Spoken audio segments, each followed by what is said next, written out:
अस्सलाम वालेकुम दोस्तों, हकीम हेल्थ टिप्स में आपको खुशामदीद कहते हैं। आपकी खिदमत में हाज़िर हूँ एक नई वीडियो के साथ। आज की वीडियो में मैं आपको बताऊंगा कि नफ्स के पट्टे क्यों कमज़ोर हो जाते हैं और नफ्स के पट्टों के कमज़ोर होने के क्या नुकसान हैं और इसके कमज़ोर होने की क्या वजूहात हैं और इन पट्टों की कमज़ोरी को किस तरीके से, किस नुस्खा से ठीक किया जा सकता है।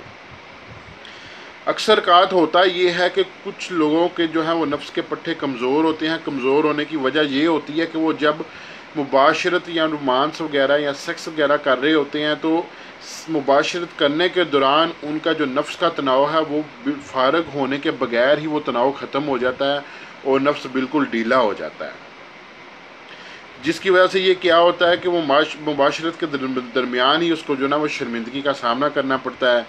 या कुछ लोग का इस तरह से होता है कि वो रोमांस कर रहे होते हैं तो उसके नफ्स के अंदर तनाव आता है, लेकिन कुछ मिनट के बाद, 1, 2 या 4 मिनट के बाद वो तनाव, अभी वो मुबाशरत की तरफ गया नहीं होता तो उसका वो तनाव ख़त्म हो जाता है।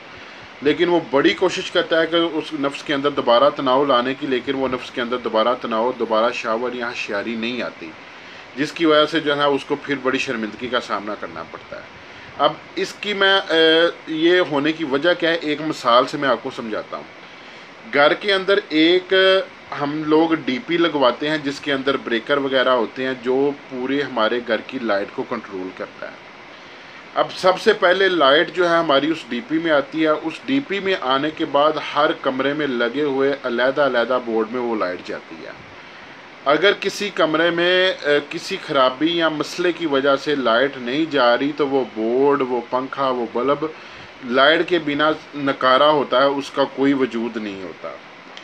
तो बिल्कुल इसी तरह इंसानी जिस्म में जो खून है वो एक बिजली की तरह है और दिल इसकी जो है डीपी है जो पूरे जिस्म को जो है वो सप्लाई करती है।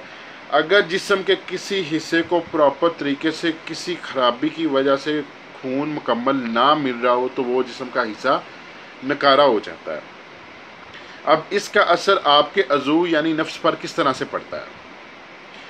आपके अज़ू यानी नफ्स के अंदर छोटी छोटी आपने देखी होंगी वेन्स होती हैं जिनके अंदर ब्लड ने सर्कुलेशन करना होती है।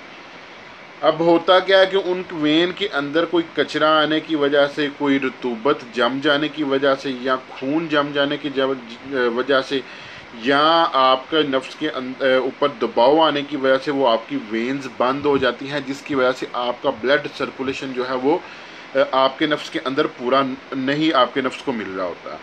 क्योंकि नफ्स का तनाव का सबसे बड़ा तल्लुक जो है वो ब्लड सर्कुलेशन से है।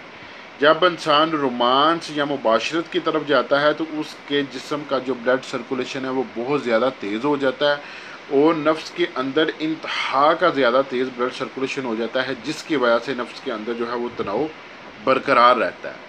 तो अब होता क्या है कि किसी खराबी या खून जमने की वजह से कि नफ्स की वेन के अंदर खून जम जाता है, तो वो जहाँ पे खून जमा होता है उससे आगे ब्लड सर्कुलेशन नहीं जा रही होती, ब्लड नहीं जा रहा होता, जिसकी वजह से जो आपके नफ्स के अंदर जो है वो तनाव वक्ती तौर पर आता है, लेकिन आगे खून ना जाने की वजह से वो तनाव आपका बरकरार नहीं रहता, जिसकी वजह से आपको अच्छी तरह से शावर होशियारी नहीं आती और आपको जो है शर्मिंदगी का सामना करना पड़ता है। तो अब इसके लिए जो मैं आपको नुस्खा बताने जा रहा हूँ, अगर आप ये नुस्खा इस्तेमाल कर लेते हैं, ये आपके ब्लड सर्कुलेशन को तेज़ करेगा, आपके अंदर खून की मकदार को बढ़ाएगा। एक बात मैं आपको बता दूं कि खून के 10 कतरे मिलकर एक मनी का कतरा बनाते हैं। जब आपके जिस्म के अंदर खून नहीं रहेगा तो मनी आपके जिस्म के अंदर नहीं बनेगी, तो आपको जो है वो लज्जत पूरी नहीं मिलेगी, आपकी टाइमिंग भी अच्छी नहीं होगी। तो ये नुस्खा आपके जिस्म के अंदर खून को बढ़ाएगा, मनी में इजाफा करेगा, आपकी वेन्स को साफ़ करेगा, हर तरह का कचरा जो है वो इसको बाहर निकालेगा और आपकी सेक्स की टाइमिंग को बरकरार रखेगा और आपकी शरीके हयात को आपसे बहुत ज़्यादा खुश रखेगा आपको। तो आते हैं जी हम आज के नुस्खे की तरफ। आज के नुस्खे में हमें 9 चीज़ें जो हैं वो दरकार हैं। नंबर 1 पे है जी गूंद बुबल। ये जो है दरख्तों वगैरह पे गूंद लगी होती है, ये आपको पंसारी से मिल जाएगी, ये आपने 10 ग्राम लेनी है। नंबर 2 पे है जी असगंध नागोरी, ये भी आपको पंसारी से मिल जाएगी, ये भी आपने 10 ग्राम लेनी है। नंबर 3 पे है जी सालब मिस्री, ये भी 10 ग्राम लेनी है आपने। नंबर 4 पे है सालम पंजा, ये भी आपने 10 ग्राम लेना है। उसके बाद है जी सफ़ेद मूसली, इंडिया की मूसली लेनी है, वो बहुत अच्छी सफ़ेद मूसली होती है, ये भी आपने 10 ग्राम लेनी है। उसके बाद है जी कमर कस, ये भी आपने 10 ग्राम लेना है। उसके बाद है लाजौंती, ये भी आपने 10 ग्राम लेना है। उसके बाद आ जाता है जी ज़ाफ़रान, ये आपने 6 ग्राम लेनी है। और अफ़हीम खालिस यानी फ़ीम जो नशे के लिए लोग यूज़ करते हैं, ये भी आपने 6 ग्राम लेनी है। अब करना क्या है कि ये सारी आपने मियारी चीज़ों की लेनी है। हकीम से पंसार से आपने कहना है कि आपको मियारी चीज़ें दे, पैसे चाहे ज़्यादा ले ले। इन सब चीज़ों को आपने किसी हवन दस्ता में, चट्टू में आपने इसको कूट लेना है या पीस लेना है, अच्छी तरह से इसको ब्रीक कर लेना है। इसके लिए ग्राइंडर का इस्तेमाल नहीं करता। ग्राइंडर का इस्तेमाल इसलिए मैं मना करता हूँ क्योंकि ग्राइंडर जब उसके ब्लेड चलते हैं तो वो बहुत ज़्यादा गर्म हो जाते हैं, तो वो जब इन चीज़ों को पीसता है तो उसके अंदर जो पावर होती है, हार्मोन्स, वो उनको जला देता है जिन चीज़ों ने आपको ताकत देनी होती है। तो फ़हीम के अलावा इन सारी चीज़ों को आपने अलहदा पीस कर मिक्स कर लेना है। उसके बाद आपने फ़हीम को पीस कर जो है वो पिघला लेना है, इसका तेल सा बन जाएगा। और उसको आप इन सब चीज़ों में वो तेल को मिलाकर आपने इसको मिक्स कर देना है।